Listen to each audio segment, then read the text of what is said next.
All right, so let's talk about the MVP race for a little bit here. Jalen Hurts has been playing well. Lamar Jackson has been playing well. I'm a huge Lamar Jackson fan, so I'm a little biased. I told you guys that before we started recording, and my listeners know that. Patrick Mahomes has been solid. Josh Allen has been really good. Who do you guys have as your MVP? I know it's really early, but who do you have as your MVP at this moment? Numbers wise, it got to be Lamar, right?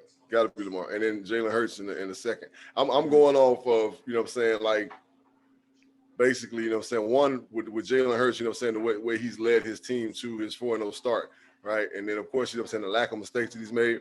Of course Josh Allen, and of course Patrick Mahomes are doing great things and they're helping the team win. But right now I say that's 1-2, and then we got a 3A and 3B with Mahomes and Allen right now.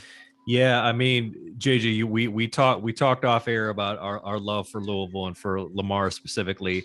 I hope it's Lamar, but as JB knows, just from being in the league and around the league, there is the level of the, dare I say, kind of like politics and campaigning to it, almost like an award season that we would have here in LA. They call it for your consideration, where you're pumping your stuff for the Emmys or for the Oscars. Right. My fear with Lamar and why I think he's going to come up short, as much as he's really going for the bag and negotiating his own contract and hopefully gets the extension and makes it happen, is that I feel like in the 11th hour, Baltimore might let him down in terms of some games that slip away, particularly with what happens on defense. Because when you see what Mahomes is doing, it's packaged up even more, where maybe the stats aren't as dynamic, or they're not jumping off the page where it's like Lamar's like, oh my God, 6 total TDs or something like that, where he's getting a couple on his feet. I think with Mahomes, I think it's going to be one of those things where the Chiefs are going to be so good, and they may very well make it back to the Super Bowl this year, where I think that's only, and of course he's going to be a huge part of that, but I think that's really going to go in the decision-making of the media and everybody that votes on it. Right. And I think he's ultimately going to get the nudge because he's going to be playing for an overall better team.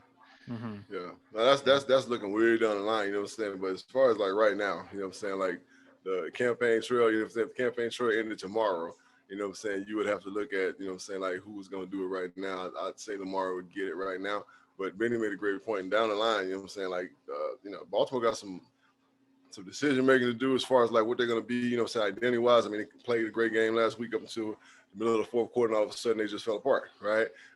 Should have kicked 3, and depending on their defense, they up and win at home.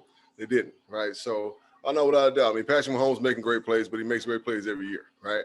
Josh Allen's doing some great things with his feet, but he does that every year, right? Lamar, it's wow every time this kid steps on the field, right? And of course, with the breaking the Michael Vick record, like game after week 2, that's big time. So right now I got Lamar, but later on, like ask me after the second half of the season, I don't know, right? Yeah. So 13 total touchdowns in 4 weeks is pretty good, especially with the defense that's not great. But we'll see what happens because, like I said, we're just in that first into the second quarter of the season.